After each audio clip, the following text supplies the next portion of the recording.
Welcome to the Blitz Show, brought to you by Covers, where Derek Carty and his Blitz projections look to pick off the best, plus EV plays for every primetime game. And we are on primetime game number 4 of week 2, Monday Night Football, second game, Browns, Steelers, Cleveland sitting as a 2.5-point road favorite with a total sitting at 38.5, 63 degrees, 8% of rain. Sounds like a solid divisional matchup.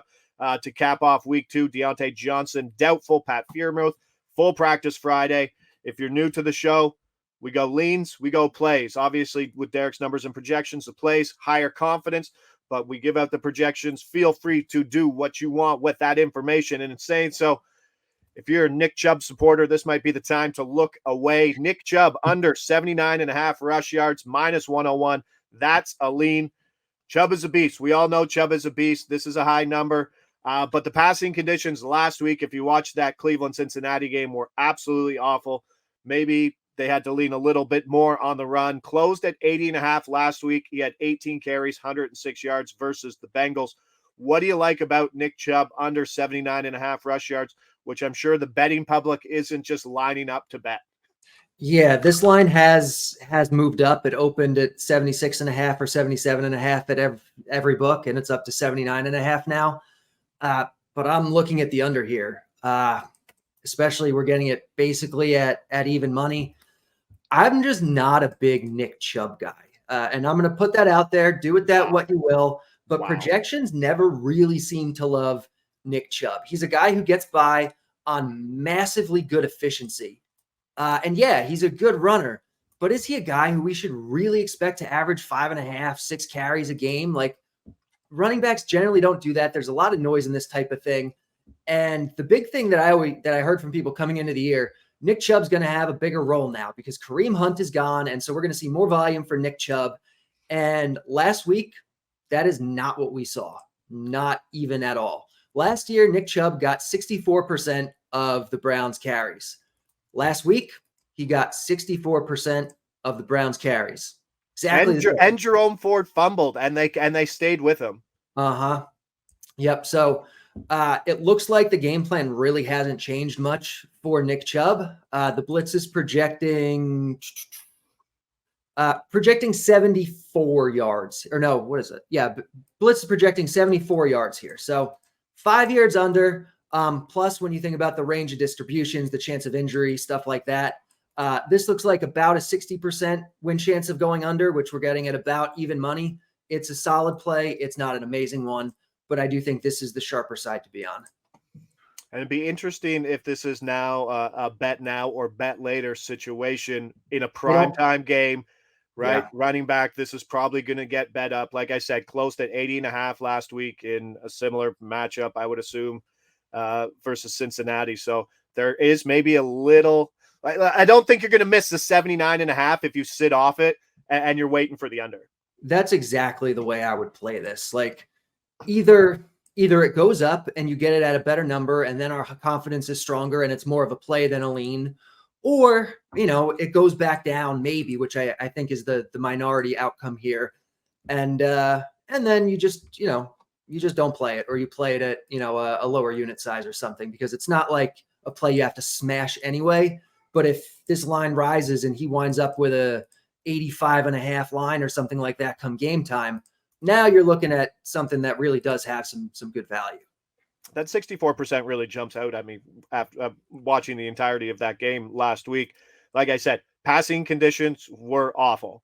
You would assume that in those conditions, that run rate for him and run rate share would have been a lot higher than 64%, especially, like I said, with Jerome Ford fumbling away the ball. But and you do talking about this year as well. I mean, they have Deshaun Watson back now for a full season. He's had a whole off season to work with the team. Like, yeah, this is a team that loves to run the ball, but they're probably not going to run it as much as they did with Jacoby Brissett as their quarterback, with Deshaun Watson this year. So that's also something you have to take into consideration. Yeah, that's a great point. Or a mid-season come in with exactly Deshaun Watson.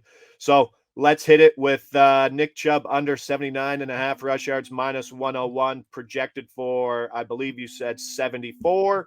Let's hit that. There's my wife calling. I'll just ignore it. I'm sure I won't hear about that later. But let's stay on the Nick Chubb hate wagon. Why not? And this is one that I bought into, and I love in betting where you have this perception so well and it lines up, and then you read evidence to be like, no, it was actually this. And that, I think in those situations, that's where the best value lies in betting, especially in this situation. Nick Chubb under 2.5 receptions, minus 166. This is a lean. This is a strong lean. And if this number falls to 1.5 at plus money, good plus money, there's certainly some actionable play on that. Chubb had 4 receptions last week. Awesome. We saw that. Like I said, passing conditions downfield were very difficult. So obviously trying to get the backs involved a little bit was part of their MO, but didn't play a ton on third downs. 3 of 13 snaps and ran just 12 routes, I believe, on 35 Deshaun Watson passes. Jerome Ford saw more action in the passing game. What else are you seeing on this Nick Chubb under 2.5 receptions?